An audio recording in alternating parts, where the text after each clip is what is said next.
ശാസ്ത്രലോകത്തെ പുതുമകളുമായി 11ാമത് ശാസ്ത്രോത്സവ് 2025 സംഘടിപ്പിച്ചു. കുവൈറ്റിലെ Palakkad NSS engineering college അലൂമിനി അസോസിയേഷന്റെ നേതൃത്വത്തിലാണ് പരിപാടി സംഘടിപ്പിച്ചത്.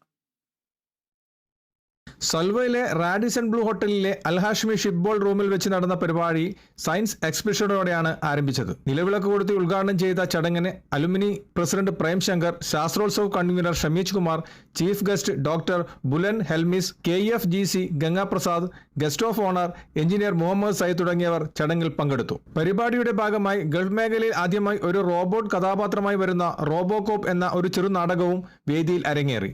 കൂടാതെ ഹോളോഗ്രാം ഷോ, സെയിൻടെക് കമ്പനി അവതരിപ്പിച്ച ഡ്രോൺ പ്രദർശനവും എന്നിവ ഉണ്ടായിരുന്നു. സ്കൂൾ വിദ്യാർത്ഥികളുടെയും യൂണിവേഴ്സിറ്റി വിദ്യാർത്ഥികളുടെയും സയൻസ് പ്രൊജക്ട് മത്സരം, റൂബിക് ക്യൂബ് മത്സരം എന്നിവയും ശാസ്ത്രോത്സവത്തോടനുബന്ധിച്ച് നടന്നു. ഇന്ത്യൻ സ്കൂളുകളും കൂടാതെ കുവൈറ്റിലെ പ്രമുഖ ബില്ലിംഗൽ സ്കൂളുകളിലെ വിദ്യാർത്ഥികൾ ഉൾപ്പെടെ 12 സ്കൂളുകളിൽ നിന്നുള്ള വിദ്യാർത്ഥികൾ ശാസ്ത്ര പ്രദർശന മത്സരത്തിൽ പങ്കെടുത്തു. സയൻസ് എക്സിബിഷൻ മത്സരത്തിൽ ഫഹാഹിൽ ഇന്ത്യൻ സ്കൂളിന് 1ാം സമ്മാനവും കെയ്ത്താൻ കാറമൽ സ്കൂളിന് 2ാം സമ്മാനവും ഡൽഹി പബ്ലിക് സ്കൂളിന് 3ാം സമ്മാനവും ലഭിച്ചു.